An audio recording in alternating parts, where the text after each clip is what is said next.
ಎಲ್ಲರಿಗೂ ನಮಸ್ಕಾರ, welcome my channel. ನಾನು ಇವತ್ತು ಕೆಸ ಸೊಪ್ಪಿನ ಸಾರೇ ನಿಮಗೆ ನಾನು ತೋರಿಸ್ತಾ ಇದ್ದೀನಿ. ತುಂಬಾ ಟೇಸ್ಟ್ ಆದ ಹೆಲ್ದಿ ಆದ ಕೆಸ ಸೊಪ್ಪು ಹಾಗೆ ದಂಟುಗಳನ್ನ ಹಾಕಿ ಸಾರು ಮಾಡಿ ನಾನು ನಿಮಗೆ ತೋರಿಸ್ತಾ ಇದ್ದೀನಿ. ತುಂಬಾನೇ ಟೇಸ್ಟ್ ಆಗುತ್ತೆ. ವರ್ಷಕ್ಕೆ ಒಂದು ಸರಿ ಆದ್ರೂ ತಿನ್ಬೇಕು ಅಂತ ಹಿರಿಯರು ಹೇಳ್ತಿರ್ತಾರೆ. ಯಾವ ರೀತಿ ನಿಮಗೆ ಇಷ್ಟ ಆಗುತ್ತೋ ಆ ರೀತಿ ಮಾಡ್ಕೊಂಡು ತಿನ್ಬೋದು. ಆದ್ರೆ ವರ್ಷಕ್ಕೆ ಒಂದ್ಸರಿ ತಿನ್ನೋದು ತುಂಬಾ ಒಳ್ಳೇದು ಅಂತ ಹೇಳ್ತಾರೆ. ತುಂಬಾ ವಿವರವಾಗಿ ನಾನು ಕೊಟ್ಟಿದ್ದೀನಿ ಹೇಗೆ ಕ್ಲೀನ್ ಮಾಡೋದು, ಏನೆಲ್ಲ ಮಾಡಿದ್ರೆ ಚೆನ್ನಾಗಿರುತ್ತೆ ಅಂತ. ವಿಡಿಯೋ ಸ್ಕಿಪ್ ಮಾಡದೆ ನೋಡಿ. ಹಾಗೆ ನಾನು ನಿಮ್ಮ ಜೊತೆ ಶೇರ್ ಮಾಡ್ಕೋಬೇಕು ಅಂತ ಇಷ್ಟಪಡ್ತೀನಿ. ನಾವ್ ಇಲ್ಲಿ ಇರೋದಿಲ್ಲ, ಗೋವಾಕ್ಕೆ ಹೋಗ್ತಾ ಇದೀವಿ. ಸಲುವಾಗಿ ಸ್ವಲ್ಪ ನಾವು ಅಲ್ಲಿ ಉಳಿತೀವಿ. ಒಂದು ಸ್ವಲ್ಪ ವರ್ಷಗಳಲ್ಲಿ ಉಳಿಬೇಕಾಗುತ್ತೆ. ಹಸ್ಬೆಂಡ್ ಕೆಲಸ ಸಲುವಾಗಿ ಹೋಗ್ತಾ ಇದೀವಿ. ಅಲ್ಲಿ ಕೂಡ ನಾನು ವಿಡಿಯೋಗಳನ್ನ ಹಾಕ್ತಾ ಇರ್ತೀನಿ, ನಾನು ಶೇರ್ ಮಾಡ್ಕೊಳ್ತಾ ಇರ್ತೀನಿ ನಿಮ್ಮ ಹತ್ರ ಏನೇ ಅಂತ. ಹಾಗೆ ಇಲ್ಲಿ ಕೂಡ ನಾನು ಬಂದಾಗ ನನ್ನ ಕಿಚನ್ ಅಲ್ಲಿ ಕೂಡ ನಾನು ವಿಡಿಯೋಗಳನ್ನ ಹಾಕ್ತಾ ಇರ್ತೀನಿ. ಹೇಗೆ ಮಾಡೋದು, ಏನೇನೆಲ್ಲ ಬೇಕು, ಯಾವ ರೀತಿ ಮಾಡಿದ್ರೆ ಟೇಸ್ಟ್ ಆಗಿರುತ್ತೆ ಅಂತ ನೋಡೋಣ ಬನ್ನಿ. ಸೊಪ್ಪಿನ ಸಾರು ಮಾಡೋದಕ್ಕೆ ನಾನು ಈ ರೀತಿ ಕೆಂಪು ದಂಟಿನ ಕೆಸ ಸೊಪ್ಪು ತಗೊಂಡಿದ್ದೀನಿ. ಅದು ತುಂಬಾ ಫ್ರೆಶ್ ಆಗಿರೋದನ್ನ ತಗೊಂಡಿದ್ದೀನಿ. ನಾನು ಆ ದಂಟನ್ನ ಈ ರೀತಿ ಕಟ್ ಮಾಡ್ಕೊಳ್ತಾ ಇದ್ದೀನಿ. ಈ ರೀತಿ ಆಗಿರುವಂತ ದಂಟನ್ನ ಹಾಕ್ಬೇಡ್ದು.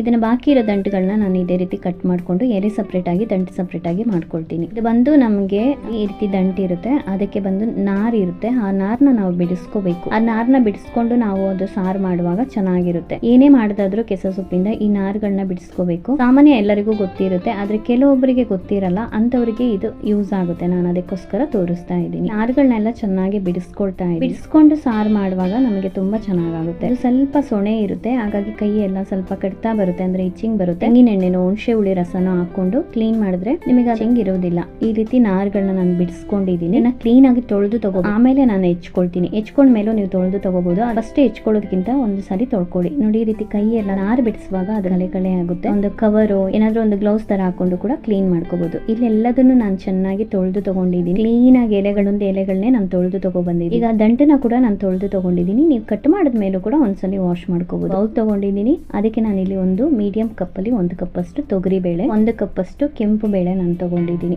ನಿಮಗೆ ಕೆಂಪು ಬೇಳೆ ಇದ್ರೆ ನೀವು ಕೆಂಪು ಬೇಳೆನೆ ಹಾಕೋಬಹುದು. ತೊಗರಿ ಬೇಳೆ ಕಟ್ ಮಾಡಿದ್ರು ಚೆನ್ನಾಗಿರುತ್ತೆ. 5 ನಿಮಿಷ ನಾನು ನೆನೆಯಕ್ಕೆ ಬಿಡ್ತೀನಿ. ಹಾಗಾಗಿ ಇದನ್ನ ವಾಶ್ ಮಾಡ್ಕೊಂಡು ಮತ್ತೆ ನೀರು, ಅಂದ್ರೆ ಬೇಳೆ ನಮಗೆ ಮಾಡೋದಕ್ಕಿಂತ ಮುಂಚೆ 5 ನಿಮಿಷ 2 ನಿಮಿಷನೂ ನಾವು ನೆನೆಸಿಟ್ಟು ನಾವು ಮಾಡುವಾಗ ಚೆನ್ನಾಗಿರುತ್ತೆ. ಈ ರೀತಿಯಾದ ಒಂದು ಪಾತ್ರೆ ತಗೊಂಡಿದ್ದೀನಿ. ಇದ್ರಲ್ಲೇ ನಾನು ಹೆಚ್ಚು ಹಾಕೊಳ್ತೀನಿ. ಮತ್ತೊಂದು ಸಾರಿ ವಾಶ್ ಮಾಡ್ಕೊಳ್ಳೋದಿದೆ. ಈ ರೀತಿ ದಂಟುಗಳನ್ನೆಲ್ಲ ನಾನು ನೋಡಿ ಕಟ್ ಮಾಡಿ ತಗೊಳ್ತಾ ಈ ರೀತಿಯಾದ ಒಂದು ಮೀಡಿಯಂ ಅಲ್ಲಿ ನಾವು ಕಟ್ ಮಾಡ್ಕೊಂಡ್ರೆ ಸಾಕು. ಈಗ ಸೊಪ್ಪುಗಳನ್ನ ಕೂಡ ಈ ರೀತಿ 4-5 ಹಂಗೆ ಜೋಡಿಸ್ಕೊಂಡು ಈಗ ಕಟ್ ಮಾಡ್ಕೊಳ್ತೀನಿ. ನೋಡಿ, ಈ ರೀತಿ ಕಟ್ ಮಾಡ್ಕೊಂಡ್ರೆ ಸಾಕು, ಬೇಗ ಬೆಂದು ಸಿಗುತ್ತೆ. ಹಾಗಾಗಿ ಬಾಕಿ ಇರೋದು ಕೂಡ ನಾನು ಕಟ್ ಮಾಡ್ಕೊಳ್ತೀನಿ. ಅದನ್ನು ಕೂಡ ಇದೇ ರೀತಿ ಕಟ್ ಮಾಡ್ಕೊಂಡು ತಗೊಂಡೆ. ಸೊಪ್ಪು ಸಾರು ನಾನು ಕುಕ್ಕರ್ ಅಲ್ಲೇ ಸೆಟ್ ಮಾಡ್ಕೊಳ್ತಾ ಇದ್ದೀನಿ. ನೆನ್ಸಿಟ್ಟಿದ ಬೇಳೆಗಳನ್ನ ಕೂಡ ಹಾಕೊಂಡೆ ಸೊಪ್ಪು ಮತ್ತೆ ದಂಟು ಕೊಳ್ಕೊಳ್ತಾ ಇದ್ದೀನಿ. ಬೇಳೆ ಏನ್ ನೆನ್ಸಿಟ್ಟಿದ್ನೋ ಅದೇ ಬೌಲಿಂದ 2 ಬೌಲ್ ಅಷ್ಟು ಮಾತ್ರ ನಾನು ನೀರು ಹಾಕೊಳ್ತಾ ಇದ್ದೀನಿ. ಸೊಪ್ಪು ಸಾರಿಲಿ ನಾನು ತುಂಬಾ ಗಟ್ಟಿಯಾಗಿ ಮಾಡ್ತಾ ಇದ್ದೀನಿ. ತಿಕ್ಕಾಗಿ ಅದರಲ್ಲೂ ಕೂಡ ನೀರು ಬಿಡಿ.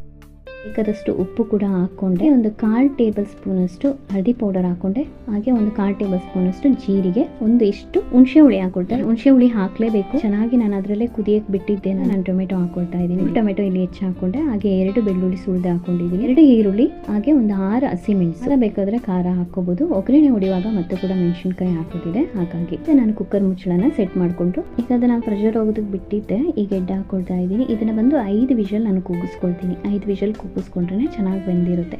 ವಿಷಲ್ ಕೂಗಿಸ್ಕೊಂಡೆ, ಪ್ರೆಷರ್ ಹೋಗಿದೆ. ಕುಕ್ಕರ್ ಓಪನ್ ಮಾಡ್ತಾ ಇದ್ದೀನಿ. ನೋಡಿ, ಈ ರೀತಿ ಬೆಂದು ಸಿಕ್ಕಿದೆ. ತುಂಬಾ ತಿಕ್ಕಾಗಿ ನಾನು ಮಾಡ್ತಾ ಇದ್ದೀನಿ ಸಾರು. ನೀರನ್ನ ಈಗ ಸಪ್ರೇಟ್ ಆಗಿ ಡಿವೈಡ್ ಮಾಡ್ಕೊಳ್ತೀನಿ. ಈ ನೀರನ್ನ ಸಪ್ರೇಟ್ ಆಗಿ ಡಿವೈಡ್ ಮಾಡ್ಕೊಂಡು ಚೆನ್ನಾಗಿ ಸ್ಮ್ಯಾಶ್ ಮಾಡ್ಕೊಳ್ತೀನಿ. ಇದನ್ನ ಸಪ್ರೇಟ್ ಆಗಿ ಡಿವೈಡ್ ಮಾಡ್ಕೊಂಡೆ ಈಗ ನಾನು ಸ್ಮ್ಯಾಶ್ ಮಾಡ್ಕೊಳ್ತಾ ಇದ್ದೀನಿ. ಒಂದು ಸ್ಪೂನ್ ಇಂದನೂ ಮಾಡ್ಕೋಬಹುದು. ಸೊಪ್ಪು ಸಾರೆಲ್ಲ ಮಸಿ ತರ ಎಲ್ಲ ಹೋಲಿದ್ರು ನೀವು ಮಾಡ್ಕೋಬಹುದು. ನಾನು ಮಸ್ತ್ ತಗೊಂಡಿದ್ದೀನಿ. ಚೆನ್ನಾಗಿ ಈಗ ಕುದಿಯೋದಕ್ಕೆ ಬಿಡಬೇಕು. ಇದಕ್ಕೆ ಉಪ್ಪು ಬೇಕಾದ್ರೆ ಸ್ವಲ್ಪ ಉಪ್ಪು ಸೇರಿಸಿ ನಾನು ಕುದಿಯೋದಕ್ಕೆ ಬಿಡ್ತೀನಿ. ಸ್ವಲ್ಪ ಉಪ್ಪು ಬೇಕಿದೆ, ಉಪ್ಪು ತುಂಬಾ ಕಡಿಮೆ ಇದೆ. ಈಗ ಮತ್ತೆ ನಾನು ಉಪ್ಪು ಸೇರಿಸ್ಕೊಂಡೆ. ಈಗ ಅದನ್ನ ಮುಚ್ಚಿಟ್ಟು ಕುದಿಯೋದಕ್ಕೆ ಬಿಡ್ತಾ ಇದೆ. ಇನ್ನೂ ಸ್ವಲ್ಪ ಕೂಡ ಚೆನ್ನಾಗಿ ಕುದಿಬೇಕು. ಈಗ ಓಪನ್ ಮಾಡಿಟ್ಟು ಹಾಗೆ ನಾನು ಕುದಿಸ್ಕೊಳ್ತೀನಿ. ಸೊಪ್ಪು ಸಾರು ರೆಡಿ ಆಗಿದೆ. ಇಳಿಸಿ ಇಟ್ಕೊಂಡು ಇದಕ್ಕೆ ಒಗ್ಗರಣೆ ಹೊಡ್ಕೊಳ್ಳೋದಿದೆ. ಇಲ್ಲಿ ಒಗ್ಗರಣೆ ಕಡಾಯಿ ಇಟ್ಕೊಂಡು ಎಣ್ಣೆ ಹಾಕಿ ಬಿಸಿ ಮಾಡ್ಕೊಂಡಿದ್ದೆ. ಅರ್ಧ ಟೇಬಲ್ ಸ್ಪೂನ್ ಅಷ್ಟು ಸಾಸಿವೆ ಹಾಕಿ ಸಾಸಿವೆ ಚೆನ್ನಾಗಿ ಸಿಡಿಸ್ಕೊಂಡೆ. ಟೇಬಲ್ ಸ್ಪೂನ್ ಅಷ್ಟು ಮೆಂತೆ, ಹಾಗೆ 1/4 ಟೇಬಲ್ ಸ್ಪೂನ್ ಅಷ್ಟು ಜೀರಿಗೆ ಹಾಕಿ ಅದು ಕೂಡ ಚೆನ್ನಾಗಿ ಸಿಡಿದಿದೆ. ಅರ್ಧ ಟೇಬಲ್ ಸ್ಪೂನ್ ಅಷ್ಟು ಕಡಲೆಬೇಳೆ ಹಾಕೊಳ್ತಾ ಇದ್ದೀನಿ. ಕಡಲೆಬೇಳೆ, ಉದ್ದಿನ ಬೇಳೆ ಈ ಸೊಪ್ಪಿನ ಸಾರಿಗೆ ತುಂಬಾ ಚೆನ್ನಾಗಿರುತ್ತೆ. ಉದ್ದಿನ ಬೇಳೆ 1 ಟೇಬಲ್ ಸ್ಪೂನ್ ಅಷ್ಟು ಹಾಕೊಂಡಿದ್ದೀನಿ. ಸೊಪ್ಪಿನ ಸಾರಿಗೆ ಯಾವತ್ತು ಉದ್ದಿನ ಬೇಳೆ ಕಡಲೆಬೇಳೆ ಹಾಕೊಂಡು ಒಗ್ಗರಣೆ ಹೊಡ್ಕೊಂಡು. ಬೆಳ್ಳುಳ್ಳಿ ಕೂಡ ಉಪ್ಪಿನ ಸಾರಿಗೆ ಬೆಳ್ಳುಳ್ಳಿ ಒಗ್ಗರಣೆ ತುಂಬಾ ಚೆನ್ನಾಗಿರುತ್ತೆ. ಅರಬೆ ಸೊಪ್ಪು ಕೂಡ ಸ್ವಲ್ಪ ಹಾಕೊಂಡು 5-6 ಒಣಮೆಣಸು ಕೂಡ ಚಿಕ್ಕ ಚಿಕ್ಕಕ್ಕೆ ಕಟ್ ಮಾಡ್ಕೊಂಡು ಫ್ರೈ ಮಾಡ್ಕೊಳ್ತಾ ಇದ್ದೀನಿ. ಹಸಿಮೆಣಸು ನಮಗೆ ಕಡಿಮೆ ಹಾಕಿ ಒಣಮೆಣಸು ಹಾಕಿ ಒಗ್ಗರಣೆ ಹೊಡಿವಾಗ ಸಾರು ತುಂಬಾ ಟೇಸ್ಟ್ ಆಗಿರುತ್ತೆ.